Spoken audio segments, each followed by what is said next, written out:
लंबे इंतजार के बाद आखिरकार सूर्य देव राहु के सूर्य ग्रहण से बाहर निकल जाते हैं और साथ ही साथ शनि के काल कोठरी में पिछले 1 महीने से मौजूद थे, अब वहां से भी बाहर निकलने का वक्त आ चुका होता है। 14 अप्रैल सन 2026 के ठीक सुबह के 9:31 को सूर्य देव शनि के गिरफ्त से बाहर निकलते हुए मेष राशि पर ही इनका संचरण होता है। जब भी सूर्यदेव मेष राशि पर आते हैं तो एक ऐसा समय होता है जहां पर ये अपने आप को शुद्धिकरण करते हुए उस अग्नि पर अपने आप का महाअभिषेक कर रहे होते हैं। देखा जाए तो पूरे एक साल में एक वक्त ऐसा जरूर आता है जब सूर्य नारायण उच्च के होते हैं और वही मेष राशि पर आकर के उच्च के होते हैं। उस समय पर जीवन के जो अंधकार है उसका समापन होता है और एक नए प्रकाश का आगमन होता है।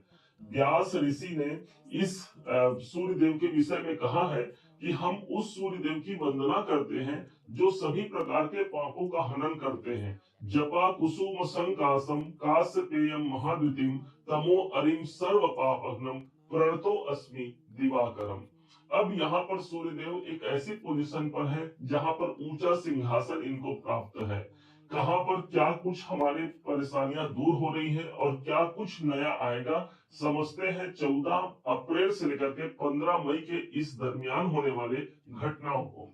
अभी तक सूर्यदेव राहु के संग मौजूद थे जिस पर सूर्य ग्रहण का योग बन गया था, अर्थात सूर्य यहाँ पर अच्छी स्थिति पर नहीं थे। होना तो चाहिए इनकम भाव पर लाभ की बढ़ोतरी होनी चाहिए थी, लेकिन वो लाभ का अवसर दिख करके भी हमसे दूर चला गया। दूसरे बार जब इनका गोचर परिवर्तन होता है तब ये 12वें घर पर होते हैं जहां पर शनि देव इस स्थान पर मौजूद है।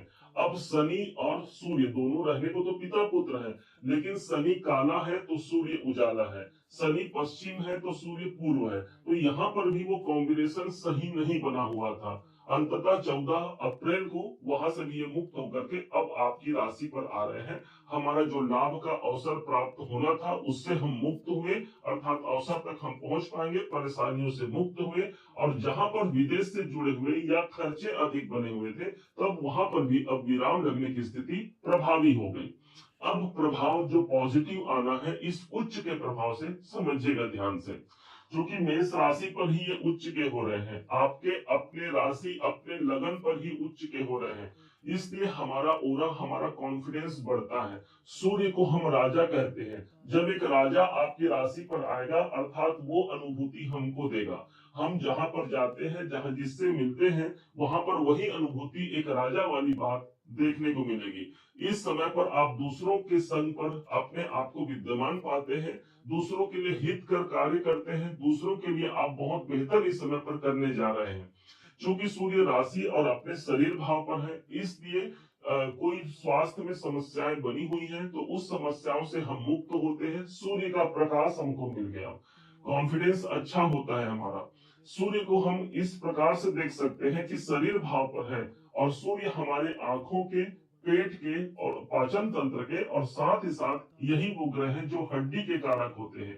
यदि इन तीनों से जुड़े हुए कोई परेशानियों की अनुभूति हो भी रही है तो यहाँ सूर्यदेव के उच्च के होने का प्रमाण है इन सब परेशानियों का हमको अंत मिलना।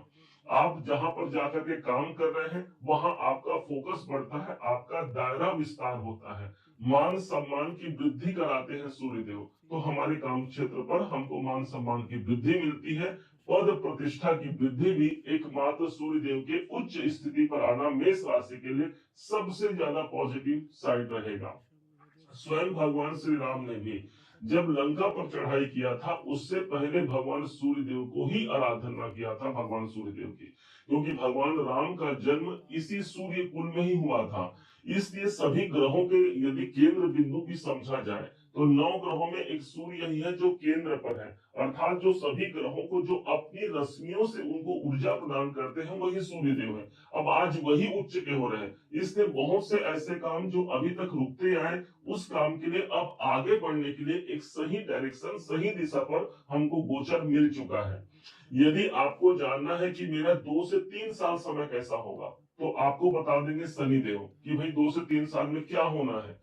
यदि आपको जानना है कि 1 साल का समय होगा, बता देंगे देवगुरु बृहस्पति, उनका गोचर 1 साल का होता है। लेकिन आपको ये जानना है कि उस 1 साल में कौन से महीने में कौन सा काम होगा, तो वो बताएंगे सूर्यदेव, इनका गोचर 1 महीने का होता है। ठीक उसी प्रकार हम यदि शासन से जुड़े कोई काम कर रहे हैं, गवर्नमेंट से जुड़ा कोई प्रॉब्लम फेस कर रहे हैं, तो उससे निजात मिलना है, वहां राहत की सांस मिलती है और कोई महत्वपूर्ण कार्य हमारा बन जाता है। सीनियर बॉस को लेकर के हम परेशान हैं, तो वहां पर से हमको मुक्ति मिलती है। पिताजी से जुड़े हुए या पिता को कोई तकलीफ है, तो यहाँ सूर्य के उच्च का होना उनके जीवन, उनके स्वास्थ्य के लिए भी एक बेहतरी का प्रमाण होगा। चूंकि ये आपके पंचमेश है, तो पंचम के स्वामी जब अपने अपने उच्च राशि पर जाएंगे, तो संतान के लिए आप बेहतर कर सकते हैं। संतान के कैरियर, उनके एजुकेशन के लिए एक सबसे अच्छा समय है। वो अपनी दिशा पर आगे बढ़ते हैं, उनको वो क्लियरिटी आती है कि कहां पर मुझे क्या करना है। पंचम भाव आपका स्वयं का एजुकेशन है। आप स्वयं इस समय पर अपनी आत्मा, अपनी ऊर्जा इस समय पर अपने ज्ञान के लिए आप बढ़ा रहे हैं। यही सूर्य देव वो ग्रह हैं जो हनुमान जी को जिन्होंने शिक्षा प्रदान की थी, और यही शिक्षा भाव के स्वामी है आपके अपने लिए। इसलिए जो विद्यार्थी हैं, कंपटीशन एग्जाम में हैं, वो इस समय पर सफलता पाएंगे, अपने शिक्षा के क्षेत्र को विस्तार पूर्वक आगे बढ़ा पाएंगे। पंचम भाव लव रिलेशन का होता है, इसलिए प्रेम संबंधों में इस समय पर मजबूती आएगी। दोनों एक दूसरे को समझेंगे और रिश्ते यहाँ पर मजबूत होते हैं। अब सूर्य के पास एक दृष्टि है, अन्य ग्रहों के पास अलग अलग दृष्टियां हैं, लेकिन एक राजा के पास एक ही दृष्टि होती है और वो है सम दृष्टि, क्योंकि राजा किसी पे भेदभाव नहीं करता।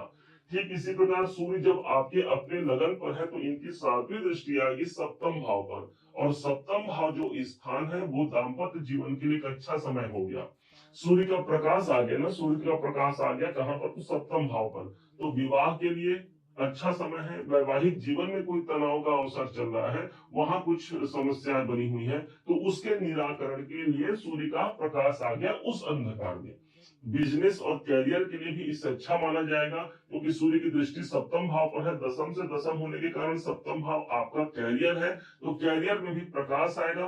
कुल मिलाकर के कहा जाए तो एक सकारात्मक बदलाव या सकारात्मक पक्ष लेकर के सूर्य का ये गोचर मेष राशि पर हुआ है। क्या उपाय करना चाहिए?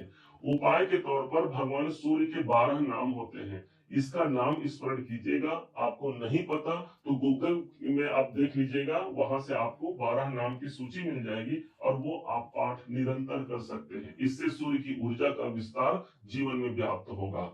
दूसरा प्रमाण होगा आदित्य हृदय स्तोत्र का पाठ भी इस समय पर करने से शुभ परिणाम मिलते हैं। पिता या पिता तुल्य व्यक्ति का हमेशा मान सम्मान कीजिए, इससे सूर्य आपके मजबूत होते हैं और जीवन में प्रगति का दौर शुभारंभ होता है। उम्मीद है आप सबने इसे समझा, आप सबने इसे जाना है।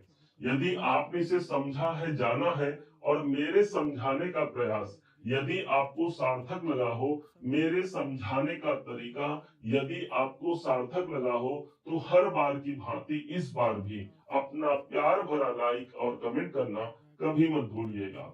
और हाँ, यदि अभी तक आपने चैनल को सब्सक्राइब नहीं किया है, सब्सक्राइब जरूर कीजिएगा। पुनः एक बार फिर आप सभी का दिवस बहुत मंगलमय हो, इन्हीं शुभकामनाओं के साथ। जय श्री राम।